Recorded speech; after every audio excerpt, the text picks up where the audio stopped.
Nico Iamaleava. There is a lot to unpack with that situation. But could the now former SEC quarterback be a Big Ten quarterback in Southern California next season? Issues like the situation going on with Nico makes us think about what the future of player compensation is going to be like within the Big Ten and within college football. It goes over my head, this whole House versus NCAA court battle, but I'm going to bring in an expert that's been following this thing every step of the way to really explain what the future could look like. We're going to break it all down here on Big Nation. From Pasadena to Piscataway, College Park to the Coliseum, Seattle to State College, Columbus to Camp Randall, the Zoo to the Rock, and everywhere in between. This is where Big Ten fans gather to talk America's premier national conference with your host, Big Ten Ted. All Big Ten, all year long.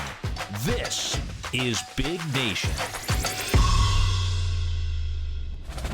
It's a good thing in life when you have structure. Right now, college football has maybe everything except structure. And the two things that we're going to be talking about here today on Big Nation maybe goes into and really backs up that fact about the lack of structure within college football. But hey, there's a lot of people out there that are taking advantage of this lack of structure. The talk within college football over the past, we'll call it a week. It seems like it's been a week. Maybe it's been a little bit less than that. Is Nico Iamaleava transferring out of Tennessee, the same Tennessee team that he led to a college football playoff appearance last season. Folks, let's break it down. You might not like it, okay? And I know that there are some people out there that don't like it. But Nico Iamaleava has every right within the current lack of structure within college football to do what he did. I think he was making somewhere around the mid $2 million range, and there are reports coming out that are saying he was even negotiating and looking for that raise leading up to that playoff game. Some people are saying maybe there was a situation where maybe he even could have held out of that playoff game to get that pay bump from the mid $2 million range, and he's looking to get up certainly to that $4 million range. But please do not blame the kid, okay? This is a prime opportunity to make this kind of money, certainly right now, and we're going to go into maybe the market value and all of those things here in just a moment. But he has every single right to be able to do this right now. And that really leads into maybe my next point. Just because you have the right doesn't mean that maybe that right is the greatest decision in the world. One of my favorite movies of all time is, of course, the 1993 classic Jurassic Park. Here is a quote from Jeff Goldblum playing Dr. Ian Malcolm that I think really summarizes maybe what's going on right now. Quote, yeah, but your scientists were so preoccupied with whether or not that they could, they didn't stop to think if they should. Just because you can do something, just because you have the ability to do something, doesn't mean that you should do something. Do you believe out there that Nico is a $4 million quarterback? Do you believe that based on what we've seen from Iamaleava on the field, that he deserves to be maybe one of the highest paid quarterbacks in all of college football? My answer is no. I led off with this. He has every right in the current structure to be able to do what he wants to do, to be able to negotiate this. Okay? But when I look at this and what's maybe going to happen on the back end of this, I'm not sure if there's going to be a school out there that's going to pay him $4 million. You look at Nico. Nico lit it up against a lot of not good teams last year. You match him up against the better teams on the schedule. Here's what happened against Georgia, against Alabama, and against that playoff game against Ohio State. He averaged 155 yards passing, a grand total of 0.33 touchdowns on average during those games, and completed just over 50% of his passes. The fact of the matter is that Nico was not a good quarterback against really good competition. Okay? So I think when teams are evaluating whether they want to go in and get a guy like Nico, do they want to pay that high-end dollar? They need to figure out and really evaluate this film and really see if they, within their offense, can get the most out of his skill sets so he can play better in big-time games. Now, I am at the figure $4 million, okay? That is what he's certainly looking to go for. People kind of understand that certainly right now. But here's the thing about value, okay? People like I'm sitting here and saying, hey, if it were me, I don't think Nico is a $4 million quarterback. If I'm a general manager, if I'm a head coach, if I'm leading an NIL collective, yeah, I'm not shelling out $4 million for Nico. But here's the thing about value. And we see this all the time in professional sports with like a Shohei Ohtani contract, for example. Okay? The value, the worth, a player is worth what somebody else is willing to pay him. Economics 101, supply and demand. If a school has enough money within their bankroll right now, and there is enough demand from their fan base to get a good quarterback, from their coaching staff to their collective saying, hey, we need to spend money to get a good quarterback. If there's enough demand there for him, then by the laws of supply and demand, Mr. Iamaleava is worth $4 million. Let's circle this back to the Big Ten Conference right now. Let's talk about two schools that have been rumored out there to possibly be in the chase. Now, originally USC was thrown out there. It does not appear that USC is really in this thing right now. And here's what I'll say about the Trojans and why I think this is probably a good decision for them to get out of the Nico Iamaleava sweepstakes right now. You look at their quarterback situation. You have Jade Maiava. Now, I have said publicly that, hey, I do not believe Jade Maiava is the guy right now. I'm not super confident in him, but here's the thing about Jaden. You saw glimpses of it last year. You saw glimpses of, oh, that's a good throw. Oh, that's, they're really pushing the ball down the field. They're creating some plays down the field. But then you saw kind of the ugly part of this thing. You saw interceptions, back-to-back pick sixes, in the Notre Dame game. You saw misreading the defense, right? You saw all of these other things with Jade Maiava last season. And I've talked about this in a previous show. Maybe with a full spring, summer, fall of seasoning, maybe, or maybe not, but maybe some of those things are going to get better with him as QB1 going forward. He was a little bit young transferring from UNLV to USC last year. Maybe another year of seasoning is going to make him better over there at USC. Here's one thing I think that is really glaring to me. Okay, you've got Lincoln Riley as this head coach, okay? And you can say whatever you want about Lincoln Riley, but Lincoln Riley does a great job with quarterbacks, okay? And you've got $4 million, for example, sitting in the bank. If I'm USC, if I'm Lincoln Riley, I would rather spend that $4 million on offensive line. If I'm USC and I'm Lincoln Riley, I would rather spend $4 million maybe on another wide receiver weapon to go with Jacoby Lane and Mekhi Lemon.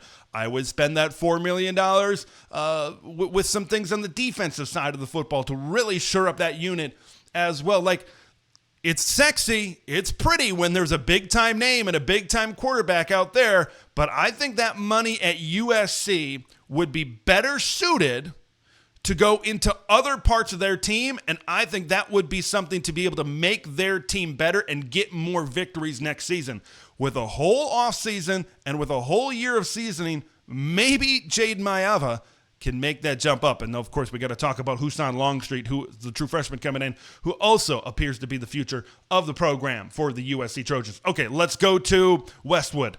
Let's go to UCLA, because this, according to On3's Pete Nakos, this was one of the three teams that it looks like is in the race right now. I think the first thing that you need to talk about when you talk about UCLA and Nico right now is what UCLA did in the winter transfer portal period, because they already got a transfer quarterback.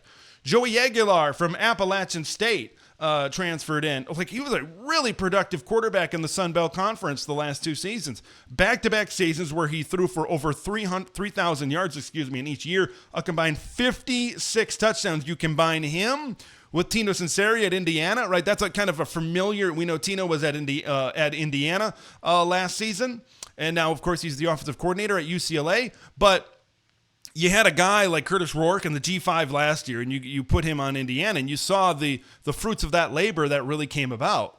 And maybe UCLA is trying to replicate that with Joey in there right now. Now, I think it's hard to compare Nico playing in the SEC. You watch him on tape, you watch Joey in the G5. I mean, it's 2 levels of competition. It's kind of hard to really break that down a little bit. But I think this is a little bit of a tougher decision right now for UCLA. Okay, because from what I understand, maybe the money isn't as fruitful at a place like UCLA as it is like USC. So if you throw in a lot of that money over to Nico, there's a lot of other parts to this UCLA roster that needs some help in the spring transfer portal period. You throw all your money at a quarterback, you better hope he's the guy. You better hope that that's going to go well. Another thing to keep in mind, okay, with the whole Iamaleava family and UCLA. Remember, they had a 4-star quarterback commitment, Madden Iamaleava.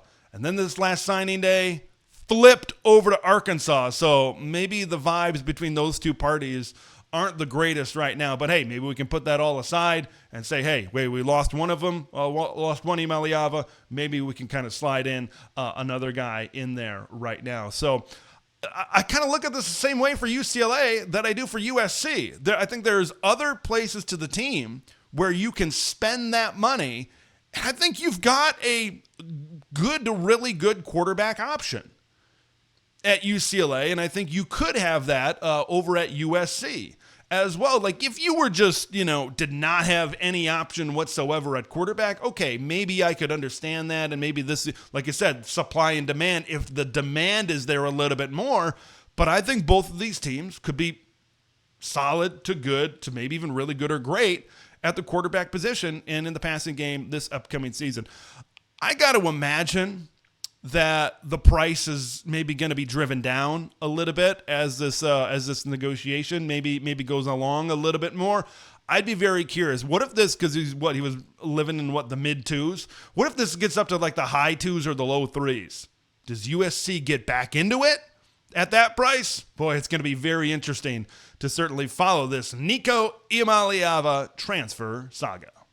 Ohio State and Purdue this last weekend just finish up their spring games. We love talking about quarterback battles, who's going to have the biggest and baddest weapons, or offensive line and defensive line. We're very focused around football, and when things kick off coming up this fall, this September, things are going to look a little bit different. And it's not just because of personnel or certain teams on the field. It's what's going on in maybe our favorite place of all, a courtroom. This House versus NCAA settlement, I'm going to be brutally honest, a lot of it goes over my head, which is why I am very excited now to be joined by a guest whose head it does not exactly go over. That Doug Scott from the QB 11 show, of course, a great Oregon podcast out there for Duck fans. And Doug, you recently touched on all of this. I came away from your recent episode being very educated, right? When you talked about this for 40, 45, 50 minutes or whatever it ended up being. So now I'm excited to really dive into it here from a little bit of a Big Ten perspective, what the future is going to look like, because there's a lot of different ways that this thing could go down this summer. Now, before we get to the summer, we got to get to the right here and the right now. What exactly is happening right now as it pertains to the House versus NCAA settlement? Because I think we had an agreement with the Power Four conferences, I think sometime before last football season. So where are things standing as we speak right now? Yeah, absolutely. So it's actually, the settlement is actually a combination of three separate cases that were tried: House, Carter, and Hubbard. House is the kind of the lead case, so it's taken on the name, right? But it's all three, and they're all three different lawsuits against the NCAA around similar issues, which is really athlete pay is kind of centers around all this athlete pay. So where we're at right now is, as you said, about a year ago, the Power Five conferences, because named defendant in this was the Pac-12, right? So they're still defendants in this case as well, along with the NCAA as a whole, agreed on a settlement, was talked about quite heavily, right? And so it's about $2.8 billion in back pay damages to former athletes, and then a go-forward structure that would be put in place that we can get into some of the details of that here as we go along, that will start this July. So then the judge in that case had a preliminary approval of the settlement back in the fall, with final approval hearings scheduled for April. And then on Monday, they had a full day of those hearings, and she got to talk to the lawyers from both sides. And then she had a number of people who were objecting to the settlement on as well that she heard testimony from. But I think all expectations are that this will be approved and this will be finalized, and it'll go into effect on July 1. Now, there is a larger school of thought that thinks, hey, what happens this summer, what you're just talking about right there, that all of these pending issues, they're all going to be sorted out, and all is going to be unicorns and rainbows, and maybe that's the NCAA point of view and kind of what they're saying and trying to frame things right now. But I think there's some people that are maybe a little bit more casual with this topic, like myself, that think, hey, it looks like, hey, we're going to have an NIL clearinghouse, we're going to have rev share. It seems like everything is going to be on the up and up, but when you talk to QB in your podcast, maybe that wasn't exactly the case, because the issues that are maybe fixed in this settlement, there might be more legal issues down the road, more appearances in the courtroom, so to speak, down the road. Why do you think that we could see more challenges down the road with all of this? And what effects do you see coming off of this settlement this summer? Yeah, no, absolutely. I think when you look at it, the NCAA is putting out a lot of hope in the air that this is gonna tamp down future lawsuits and kind of give us some stability and give us a system that's defensible going forward. I think it is a lot of hope. If you think about what's in the settlement, right, what the plaintiffs were asking for is give us back pay money and then give us a share of the revenue going forward. And they got both of those things. Now, what the NCAA and the Power Conferences said is, okay, in exchange for us settling and giving you all that money, we want some structure agreements. We want a cap on the revenue share. We want an NIL clearinghouse where we can police above the line NIL and make sure it's truly market driven and not pay for play. We want some other protections. And the attorneys on the plaintiff side, those are things that they don't really care about all that much. So they, of course, we'll give you all that stuff. But at the end of the day, those things aren't being collectively bargained. And they will almost certainly be challenged in court. I think there's three main things that I think you're going to see legal challenges on sooner rather than later. One being the rev share cap. It's $20.5 million in year one. Will go up a little bit every year. Again, there was no collective bargaining done between a players union and whatever you want to call the owners in the world of college sports, right? Because this doesn't just apply to football. This is the $20.5 million is spread across all of your sports. But it's not bargained for. So someone could challenge that on antitrust grounds and say it's an illegal restraint on trade. You're implementing a salary cap that will suppress salaries, right? So that's easily a lawsuit waiting to happen. The second one, Title IX, right? 90%, about 90% of the money in the back pay and the forward pay is going to men. Now, I think when you break it down from a revenue standpoint, it's defensible. The judge even said that she didn't have a problem with the scheme, but she also said, this is not a Title IX case. That's not my job to weigh in on that. You can go explore legal challenges on Title IX grounds. I think that is certain to happen, And then the third case being anybody whose NIL deal is denied is going to have a case that they could take to court and say, you're telling me I can't get this money. This company's willing to pay me this money. You're saying it's not a real deal and it's not fair market value. Who are you to say it's fair market value? Who are you to say I can't make this money? So I think that those three areas will definitely be challenged or are ripe for challenge.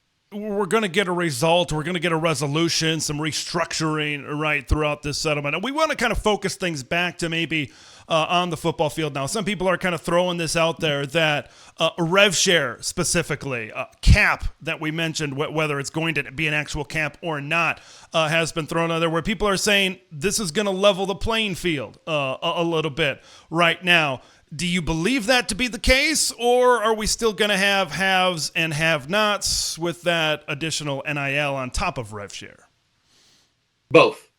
I think the answer is both. I think what you've seen, and I think we saw this in the last portal cycle, and I think we might see it in the spring portal cycle as well, is if you think about it before, right? Ohio State, Texas, maybe Oregon, these top spending teams were spending $20 million, $25 million on their roster.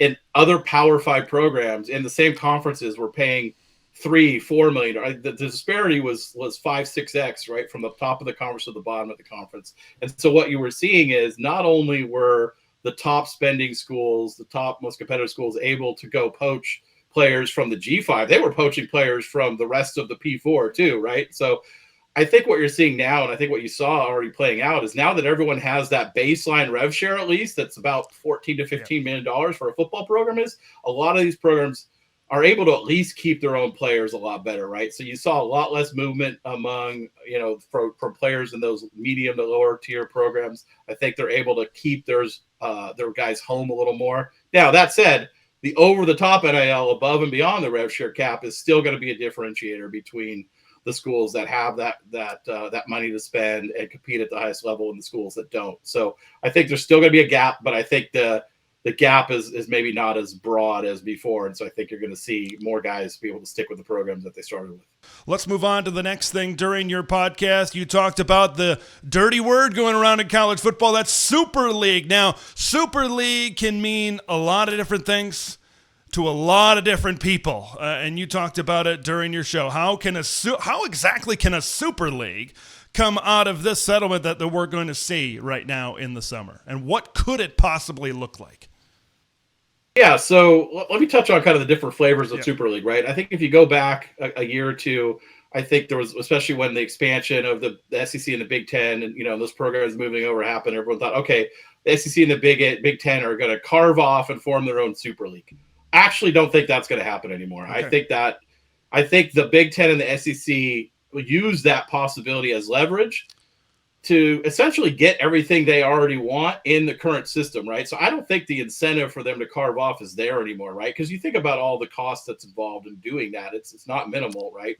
But if they got all the unequal revenue share in the CFP, they got control of the CFP, now they're probably going to get some additional control and revenue in college basketball as well down the road. We'll see how that plays out. That's probably more of a P4 than just a P2, but I think they got the bulk of what they need. So I think the idea that those two are going to split off and do their own thing, I think has been really minimized. So that was kind of the first iteration of Super League. I think the next iteration that we all heard about was these ideas being pushed by private equity, right? There's a couple different forms of it we've heard about over the last year, the 70 team, the 80 team, like that. I think that I've never believed in that. It's fantasy, right? Like, here's the problem.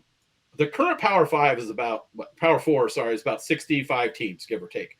We're not going to make the next iteration bigger. It's going to be smaller. Sure. Yeah. And that's people don't want to hear that. People want to go back to the old days of, let's get everyone back in their regional conferences again, and everyone, and we'll share the money equally among 70 or 80 schools.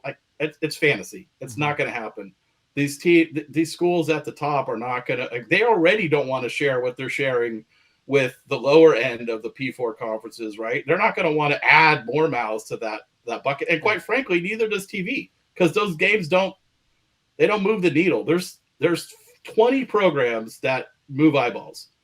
So already, even in the SEC and Big Ten, you're talking a little more than half of the schools move eyeballs, and the other half are just taking losses and filling out the other side of the field. And, people don't want to hear that, but it's reality.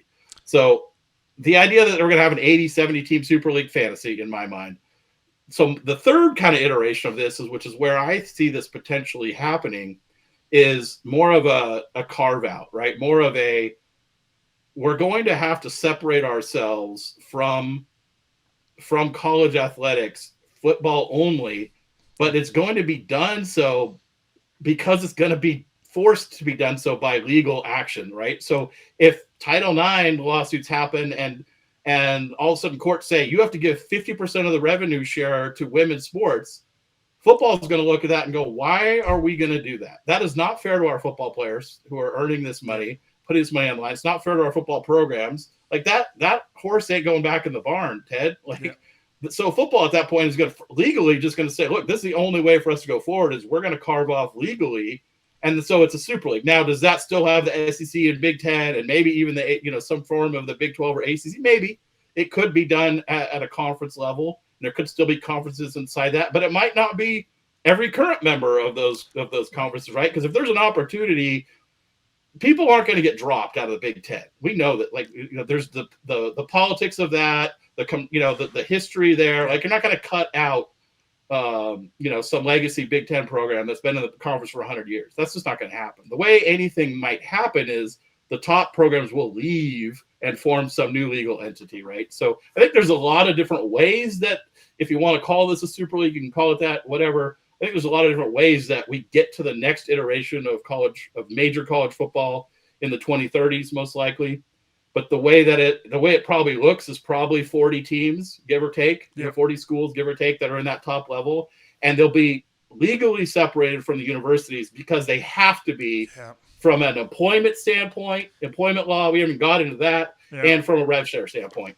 So that soundbite that Doug just said for like the last 10 seconds is kind of what sold me on a potential super league in the future. Look, I don't necessarily love the idea, but I hate the idea of going further down the road with the NCAA still at the table. I know they're not maybe as much at the table, and you kind of mentioned that in your podcast with this settlement right now. But as much as we can distance ourselves and just be like, all right, that is clearly that model that we did for however many years, and then they're clearly not the ones that can figure this out. Let's just separate, kind of like what you said, forming some of these more like business entities and separate entities, and let's just form our own rules, create our own thing. That's, I think, what sold me specifically on the Super League. Maybe it sells some other people. Maybe it draws away some other people. But that was just kind of my reaction to that as well. So you talked about some solutions, because coming out of this settlement, there's going to be a set of solutions and a restructuring,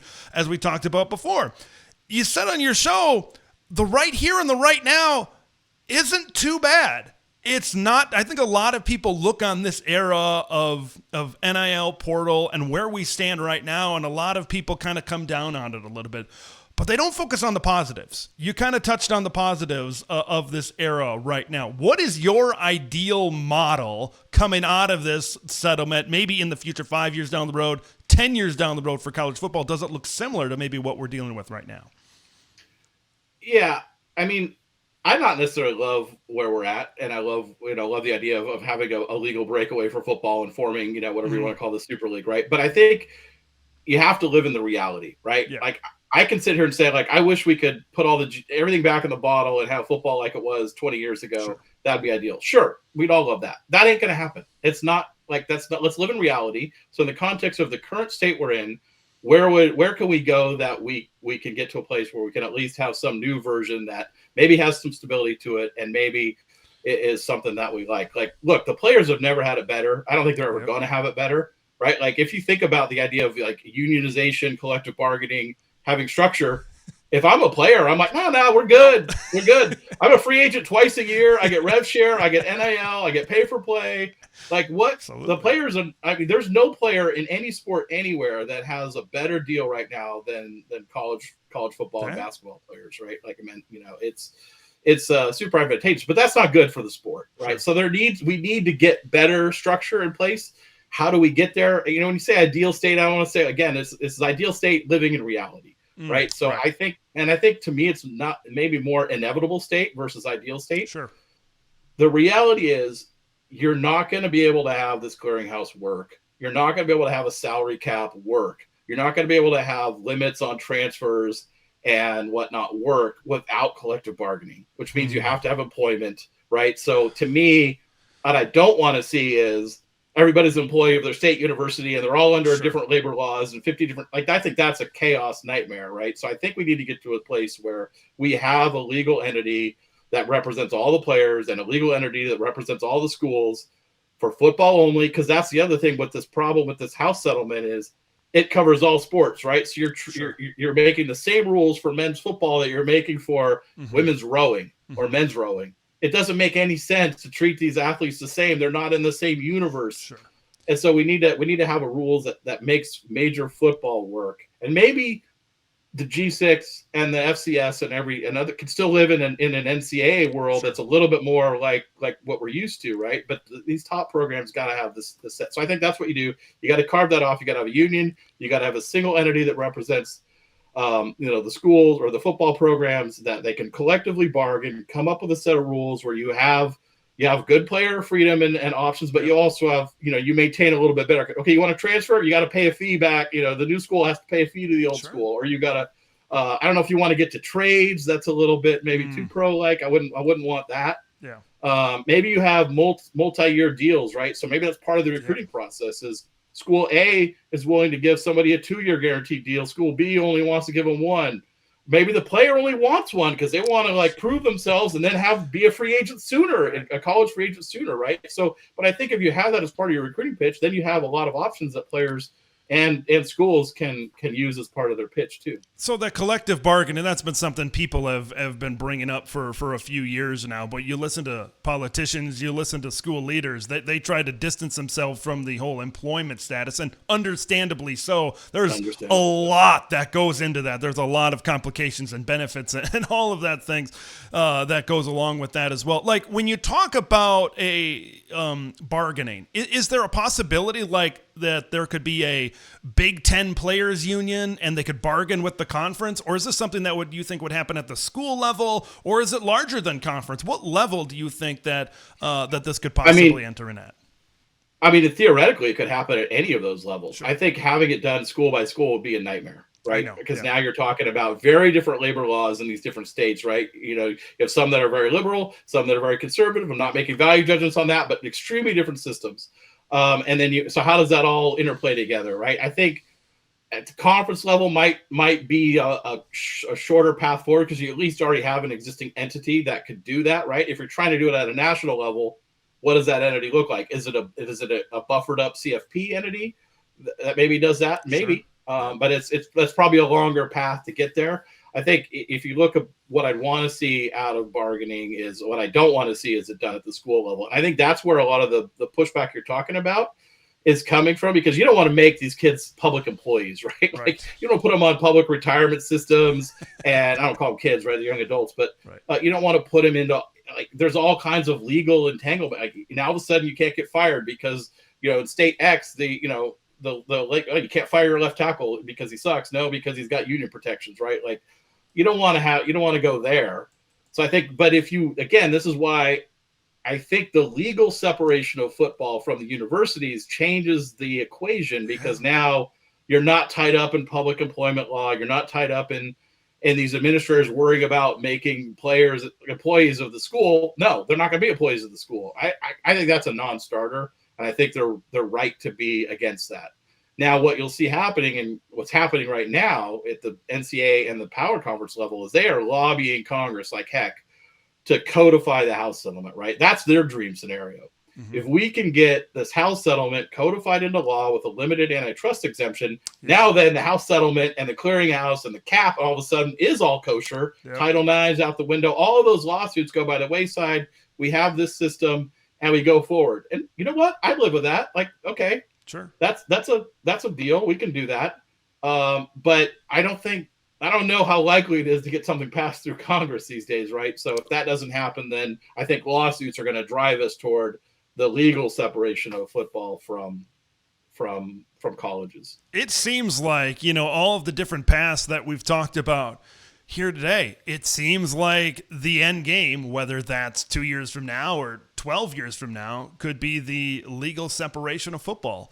So it's very interesting to be able to really talk about this and really see exactly where this goes. Last thing before we get you out of here, Doug, how much does college football change Now, I know it kind of depends on which team you are, right? We kind of mentioned that, but how much change do you think we should come to expect as we look forward to the 2025 season in terms of how shaping rosters really goes? Because we're seeing it right now. Nico Iamaleava, anybody, right? A lot of people are really trying to capitalize on their NIL worth, certainly right now. But how do you think things are going to change in the immediate future? I don't think that much, right? I mean, I think the Nico situation is interesting because it could actually be a triggering event for some people to get more involved that haven't been, or maybe for congressional action to take a closer look. I'm not saying it will be or it will have that impact, but it has that kind of like front page exposure to where it gets people, riled up, which is you usually need people riled up to make things change. But no, I don't. Otherwise, I don't think the House settlement gets approved. We roll into July. The clearinghouse goes into effect. I mean, I think it's pretty close to what we've been seeing over the last couple of years. And I think you look at here's why I think it's better, right? You go back to the 4-team college playoff era, right? Before NIL, before transfer portal. You had 2 to 3 teams every year that were clearly coming into the season. The champion is going to be one of these 3 schools, and it always played out like that every year, right? And there was always 2 or 3 teams that were at the top, and there was a pretty big gap to team number 4. And the 2 or 3 maybe changed, and it was maybe a total of 7 schools that lived in that 3 over a 10-year period, right? And I think what we've seen even the last 2 seasons, but particularly this past one is, I mean, you rolled into the playoffs last year and there were seven schools that could have won that college football playoff, right? And I think as we go into this year, it's even more wide open, right? Because all of the programs that are kind of living at the top talent-wise are also experiencing a ton of turnover this year, right? Ohio State's roster turned over. Oregon's roster's got a lot of turnover. We're seeing that at Texas with a new quarterback. We're seeing that at Georgia, right? We're seeing that at Bama still, right? So does that create a situation now where, hey, maybe there's even almost double-digit teams that could win this thing coming into this year? I think that's good for the sport. Absolutely. I think that's awesome, and it may. So what I say is, like, I think the teams in the G6 are certainly way worse off, and they're going to continue to be worse off year after year after year. Like, that's a farm team now. Like, I'm sorry, it is. Like, sorry if you're in the G6, you're a farm team. And even the bottom of the Power 4, I think, are worse off than they were 10 years ago. But I think the top is healthier. There's more competition at the top, and I think the middle is closer to the top. So I think that's where that top 30, top 40, I think, is a better product now than it was 5 years ago. He is the co-host of the QB11 show. They, let's say 90 to 95% of the time talk about Oregon football, but in this sometimes 5 to 10% of the time, Doug gets to talk about all of the legalities going on and stuff like this, the house case. So, Doug, thank you for coming in. Thank you for kind of once again educating me and educating this audience as well. Thanks for having me back. I always enjoy being on your show. Hopefully next time we can talk some football. Let's do it. All right, sounds good. Want to send a big shout out and thank you to Doug Scott of the QB11 show. He is dialed in, man. He is dialed in on everything house settlement, everything that's happening in a courtroom. And I can't wait to see what happens, what comes of this settlement and what comes of these court hearings. And eventually, once we get to July, that's when things I think are going to get really fun. And now we can maybe have a little bit of a clear image what it's going to take financially to build a roster. Going to be a lot of fun. Thanks, everybody, for watching Big Nation here today. I'm Big Ten Ted. We will see you in the next one. Thank you for watching and listening to Big Nation. Make sure to subscribe and follow Big Ten Ted on X, YouTube, and podcast platforms to stay in the know on all things Big Ten football.